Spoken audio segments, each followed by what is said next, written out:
So it sounds like you see this blowing up this year and some sort of Yeah, short squeeze failure to deliver happening in 2020 based on what you're seeing. yeah. And I think it just needs a critical mass at the margin, a small change in the way that institutional investors think, ETF holders, the way they think.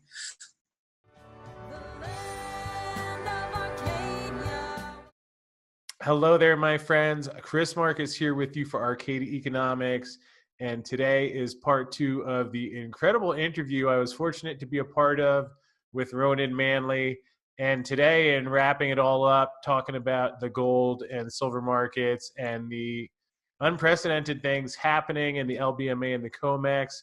He talks about how he sees it all unfolding. I even asked him what price I think he thinks gold and silver will be at the end of the year. You'll like that. So with that said, here we go. It's incredible because, obviously we've sat here, watched some fascinating things happen over the past decade. And I wonder, well, is this somehow going to be patched up and 3 months from now, everyone's forgotten about it? Yet what seems tricky to me is that at least if you had the Fed still doing their charade that they were going to tighten or raise interest rates, that'd be one thing. But I mean, they can't even put a number on how much they're printing. I heard last week it was 625 billion alone. So you'd think at some point, with unlimited QE around the globe, it's not like the incentive to buy metals is going away anytime soon. No, and I think there will be hyperinflation in the US and globally. The US dollar will implode. The confidence in the dollar will somehow suddenly turn. And when that happens, there could be stagflation because of, well, with the coronavirus and the economic fallout of that, and mass unemployment and infrastructure projects. It's still possible. I was reading in the last few days about the concept of stagflation, where you've got hyperinflation and stagnation.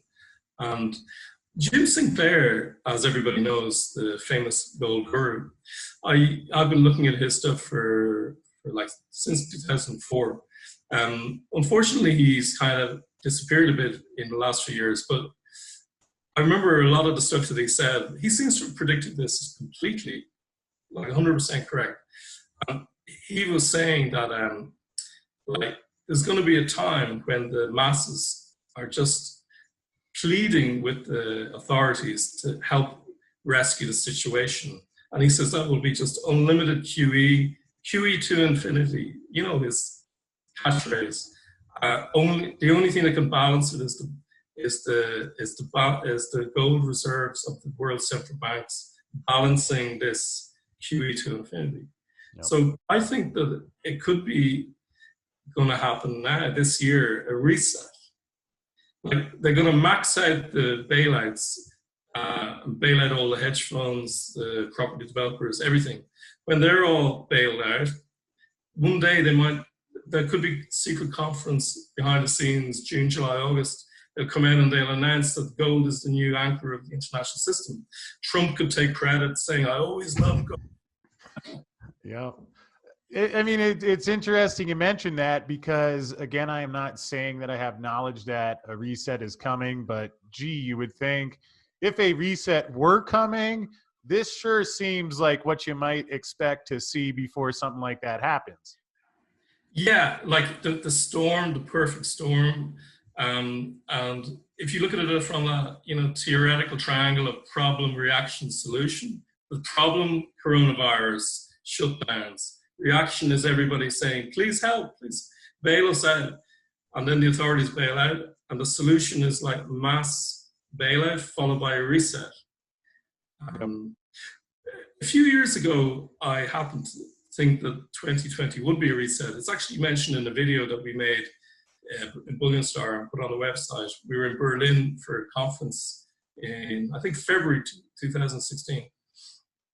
Luke, who's the head guy in Bullion in Singapore, he's the COO, he was interviewing me, and he says, so Ronan, what do you think, he was talking about a different issue really, which was gold repatriation.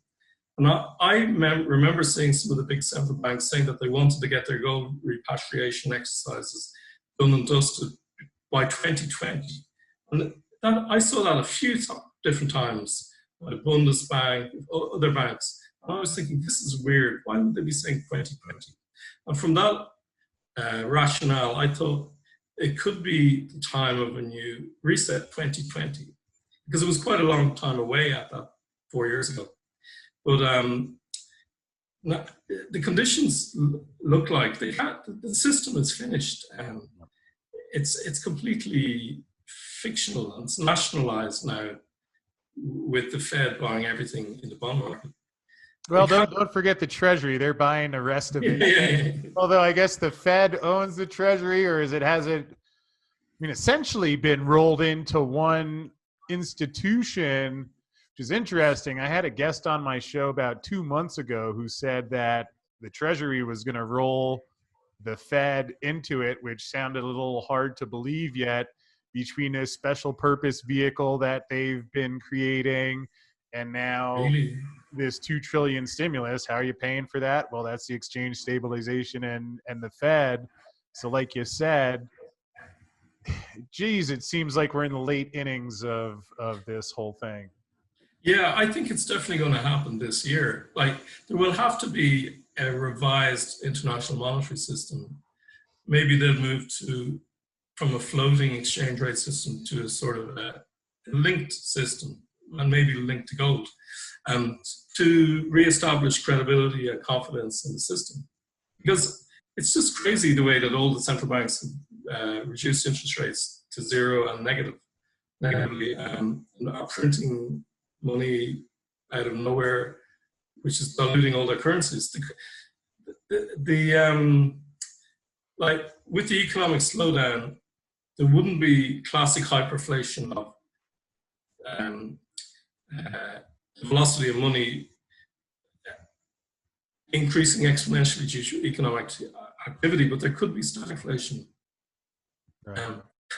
But if there are problems in the gold market, the paper gold markets, that could be the trigger that would collapse the paper gold markets. The physical price of gold could soar. The US dollar would kind of go down more into oblivion, and they would have to rescue it by acknowledging the role of gold. Yeah, which we could be seeing that unfold, like you pointed out right now. I've been looking at it as 2 primary outcomes I see possible, which probably means it'll be something completely outside of that. But as I look at what you're saying and what we've seen over the last week, and you kind of touched on this a little bit, but maybe I'll phrase it a different way. Let's say we have scenario A where, because of the virus, to get the metal into the form that it's actually supposed to be delivered in, or whether it's minted coins, that, all right, we've had a surge in demand and now refineries are shut down, so it's going to take a while due to those conditions to get things back online. Scenario B would be where essentially, at least let's say at these prices, that there is no next chunk of metal coming back at $1,600 gold or $14 silver, and basically some sort of break in the market is coming, or to get more metal online is going to require higher prices. So in terms of how it plays out, is it one of those 2 scenarios, something different, or how do you see this getting resolved? Well, yeah, that's an interesting question, because for a few years now, myself and Torgi Pearson, who is the founder and CEO of Bullion, have been having chats and discussions about what would it take for the physical price of precious metals and the paper price to disconnect. So we see it as either 2 possibilities. These prices that you see in London and New York, you have to remember that they're prices for basically a claim on a fractional claim on a pool of gold in London. So if you have an unallocated gold position, you can go to a bullion bank where you have counterparty exposure and say, I want to allocate this. If it becomes a concern to those holders, institutional holders, that they're not going to get their gold, the value of those products will go down. Likewise, if there is a gold futures contract in New York, and it becomes obvious that that holder can't in any way take delivery of gold out of a vault in Manhattan, then that product, that contract is going to be worth a fraction less than what the underlying gold is worth. So the spot gold prices and the futures gold prices could go to zero. That's one scenario. So if confidence erodes completely, the prices of these things, the international gold price, so to speak, can go to zero or approach zero in a sort of a physics equation way. But at the same time, the physical price of gold and silver will start just being formulated, discovered, established through physical transactions in bullion dealers, wholesalers, mints, refineries. And there could be complete divergence. So that's one way. The price of these paper things could just collapse. The second thing is option, if they don't want that to happen, the powers that be in the banks, bullion banks, central banks, they'll have to allow the price to gradually go up in London and New York to have some semblance of reality to what the real prices of physical are signaling. So they could gradually allow that prices to converge again. So it depends on how willing they are to keep the system going, or do they want an implosion as part of a central bank reset, or do they just want to firefight and allow the prices to go back up again? Well, the controlled retreat that we hear about. Yeah, that's a really good way of putting it. You said in a few words what I spent 3 minutes saying. Yeah, well, all right. I'll give you another fun one. Feel free to decline this if you choose, but given everything you've said here today, let's imagine we take our time machine to December 31st, 2020. Care to offer a guess of what the gold and silver price is on the end of this year? Well, I think that the economic problems are so acute, and the financial sector problems and the bailouts the central banks have used up so many parts of their arsenal, the bazookas, they just don't really have very much left, that I think the thing will just keel over, the system, unless they reestablish it in a different way. That will need an anchor of gold. So I would say, this is putting on my hat about the fact that the coronavirus and everything to do with it seems to have been covered for a central bank bailout and a reset. I think that the gold price could be something like between $5,000 and $10,000. And I'm not saying that because I'm connected with a bullion dealer. I'm saying that because I don't see any way that they can continue to firefight. Because some big players could go in and make the economy blow up by just taking delivery of all the gold. Same if a big bunch of players allocated gold in London. They only need to do like 600-700 tons there, and they've got the whole lot. But maybe a foreign power not affiliated with the Western central banks could do that. So I'm going to go out on a limb. So it sounds like you see this blowing up this year and some sort of short squeeze failure to deliver happening in 2020 based on what you're seeing. Yeah, and I think it just needs a critical mass at the margin, a small change in the way that institutional investors think, ETF holders, the way they think. The World Gold Council, who never criticizes the LBMA or COMEX, if they got up and started doing their job properly, they could help make that push margin critical mass. It will be a travesty if it doesn't happen, because it will go back to the same way it's always been, where the big banks are controlling everything. And they've diluted all the currencies to basically nothing. Yep. Yeah, well, it's going to be fascinating, and I guess I'm in the running for world's biggest silver bug. So Do you care along that same premise that we have something like that happen? If you care to indulge me and offer what do you think silver goes to in that in that scenario? Well, if gold reasserted itself in its monetary role, even though it's already held as monetary gold by central banks, but if it became more central to the world's focus, silver would follow suit, I think, because of its monetary properties. Like silver is very volatile. In 2011, I was caught out personally in May, end of April, May. I bought at $50 an ounce, a few bars. And then by the end of May, the whole thing had collapsed again. I was burned and I never really went back. But if I could see gold tripling or quadrupling, then silver would have to go more than that because it always is more volatile. So you'd be talking about more than 50 because it's what is it now, 14? Yep. It would be, you could say $140. These are just figures out of the sky, but yeah. Yeah, well, I mean, I get what you're saying, and again, I know I'll issue our disclaimer here. Again, I know these are big numbers for folks at home, but again, we're talking about specifically in a scenario where you have.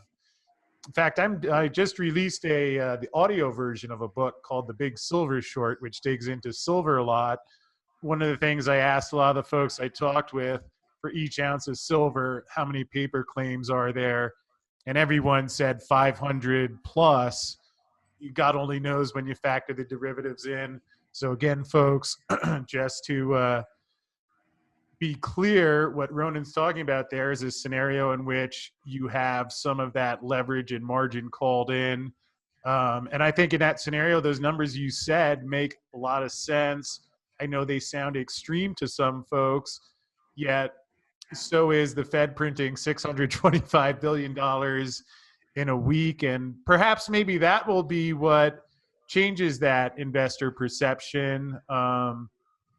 So anyway, just wanted to put that disclaimer in there, but I think what you're saying makes a lot of sense. And you look like you had a comment there. yeah, like there are other ways of extrapolating gold and silver prices, more so gold. I'm not really sure. It could be done with silver, but so if you take a global money supply figure or a US money supply figure in the whatever, 100 trillion, and then if you take the current value of all the gold in above ground supplies, so for the money supply to be 100% backed or 40% backed, that extrapolates figures of like $5,000, $10,000. I mean, it'd be even bigger than that. Yeah, it depends on if it's 100% backed or like there's some articles we have on our website that have those extrapolations and they're like $30,000 gold. But it seems like a big number, but if you think about the way that global money supply has gone up since 1971 to now, and the gold price has not kept track of that at all. Right. Gold price has not kept track of inflation. If you look at the shadow stats data, inflation is multiple times more than official figures. Yeah. And the gold price is a barometer of problems, or it should be. If people want to look at Bullion Star's website, I had two really interesting articles about a second secret gold pool, which was being discussed in the Bank of International Settlements in Switzerland back in 1979, 1980. And the central bank governors, in multiple documents that I have from the Bank of England, these are official documents, they were talking about how to torpedo the price of gold, how to cap the price of gold, how to do price stabilization schemes, because they didn't want gold being the barometer of problems.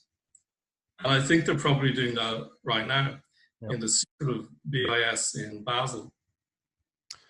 Yeah, it sure would be fascinating to imagine and be sitting in the room to find out what they are discussing that they will never tell us. And who knows, maybe one day we'll find out thanks to your great reporting. Ronan, and I sure appreciate your time here. So just one last quick one before we wrap up, because I know you had a fun section in your notes about New York vaults, how JP Morgan's vault is right across from the Fed tunnel. So another thing would be fascinating to have a camera, a live feed there to see where metal's going back and Oh, forth. yeah.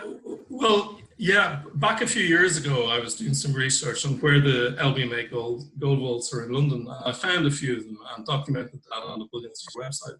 But at the same time, I came across where some of the New York vaults were. Some of them were already known, like the HSBC one is in the basement of the old Republic Bank of New York building in West 39th Street, I think. But the JP Morgan one, some news articles when it came back on stream again in 2011 or 12, we're just saying a JP Morgan vault, which had been mothballed, was opened again. So I went off looking for this and found a few CFTC type documents which had the address as under the Chase Manhattan Plaza in Liberty Street, which is the same street as the New York Fed.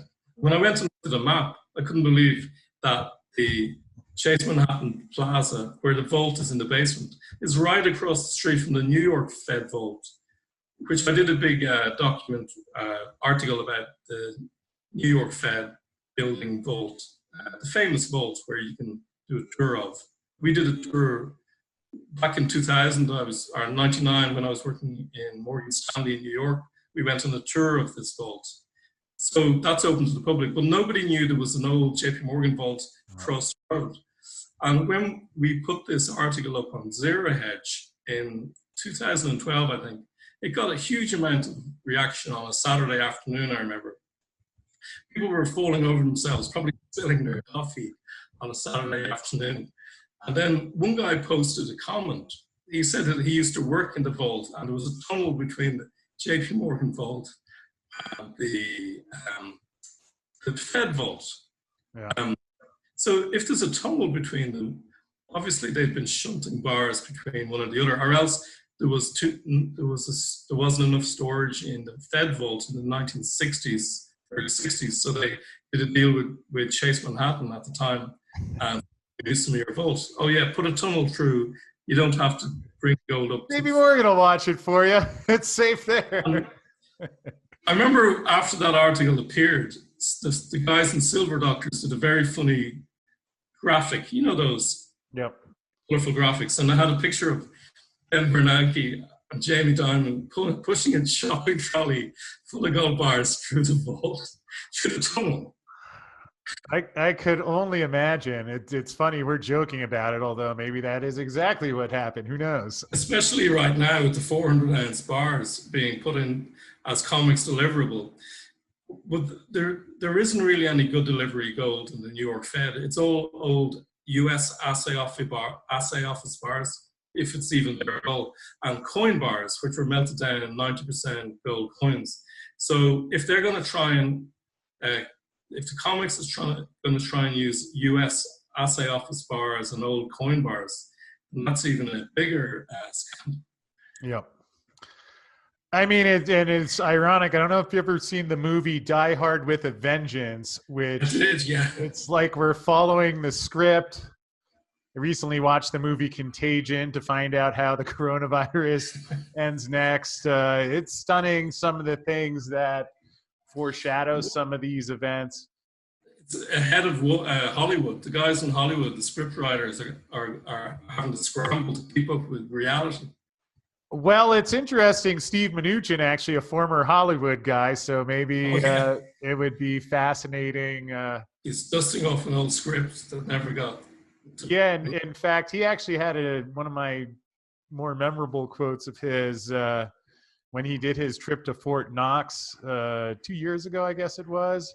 He actually said he said something to the effect of, well, it'd be quite a movie if we went in there and the gold wasn't there. And I'm thinking, geez, that's a bizarre comment for the Treasury Secretary, former movie producer to make. Yet, as you've pointed out in some of your great writings, sometimes these guys say this stuff. Maybe they're almost thinking they're bragging and not realizing they acknowledge it. Oh yeah, and it's called when they say something in plain view, hidden in plain view. Yep. Yep. And Could it's be, out could be there. true of Denver. I wrote an article about the fact that there may not be any gold in Denver because the US Treasury gold is supposed to be in Fort Knox, West Point, New York, and Denver. But one time I saw a page on the US Mint website, Denver. They said that the gold and silver holdings in Denver, and then an updated version said the silver holdings in Denver. Yep. So they just didn't mention any gold holdings. There may not be any gold in Denver. It was funny when we took the tour of the Denver Mint last year. I guess I had read that that was the third, supposedly behind Fort Knox and West Point, third largest source of U.S. gold. And I was wondering, gee, I wonder if there's even a darn thing down there, which who knows, maybe you will cover that in the future for us with some of your writing. Yeah, they're very interesting topics. The Fort Knox, the U.S. Treasury gold, the Fed gold in Manhattan. I'm going to write in the next week or two. Well, I'm going to write about this new contract, 400 ounce contract in LBMA or COMEX. I'm going to write about the fact that it's fiction that bullion bankers in London have to fly gold to New York. They never have to do this. Speaking of movies, I have an idea to write about the New York vaults. And instead of the gangs of New York, the vaults of New York. I like it. So profiling where are all the vaults in New York and Delaware. Well, I know there's a couple thousand people around the globe who will look forward to reading that when you do. And Ronan, again, I appreciate you being here. And perhaps just in wrapping up, you can let folks know where they can find you. You do some great research, and I'm sure people want to stay up to date with that. Yeah, so I've got a blog on Bullion Star's website. It's bullionstar.com, which is our gold showroom and store and vault in Singapore. There's also a Twitter account, which is @BullionStar, which is where everything that we were talking about here goes out on a daily basis. And speaking of 400 ounce gold bars, in Singapore, we've got a new expanded showroom, which is twice as big as the original one. We moved into the adjacent premises as well. And a showpiece, centerpiece of that is a 400 ounce gold bar exhibit where you can actually put your hand in the perspex box and try and lift the 400 ounce bar. There's only 3 in the world. One is in the Bank of England Museum in London, one is in the Royal Mint in Wales. I actually went to both the Royal Mint and Bank of England to see their exhibits when we were doing the design work, and we worked with the same designers. It's called a company called Science Projects in London. They built our 400 ounce gold exhibit for Singapore. So anyone who happens to be in Singapore, I know not now, but maybe later this year, because it's totally closed down for flights at the moment. But anyone who happens to be in Singapore, you can go in and actually lift a 400 ounce gold bar, which is more than can be said for the COMEX. Yeah, you better be careful. Jamie Dimon, Jerome Powell, and Mnuchin might be showing up to see if they can take delivery. We sell 400 ounce bars. There's one in the display, and there are others in the vault, which you can buy. They're like 920, maybe 980,000 Singapore dollars, whatever it is, 600,000 US dollars. And they're from Heraeus in Hong Kong, the refinery. So anyone with deep pockets can go and look at the bar and then buy one. Yep. Well, maybe if there's some silver ones in there too, we've got anything can swing on by. 5,000 ounce bars, 1,000 ounce bars. Well, Ronan, I sure appreciate that. Appreciate you making some time. I really appreciate the research that you're doing. I know a lot of people around the globe do. It's incredible work. And it's been a real pleasure to finally catch up with you, get you on the show and share all this. And just want to say thank you again. Folks, the way to find him is in the description below there. and we'll have to do this again soon, my friend. Yeah, we could try and do it year end, maybe January, to see if those price predictions come true or not. Yeah, hopefully we'll be doing it in June or July with some numbers like that. But folks, stay posted because Ronan is obviously doing some great work. And thank you again, my friend. We'll do this again soon. Thank you. Thanks, Chris.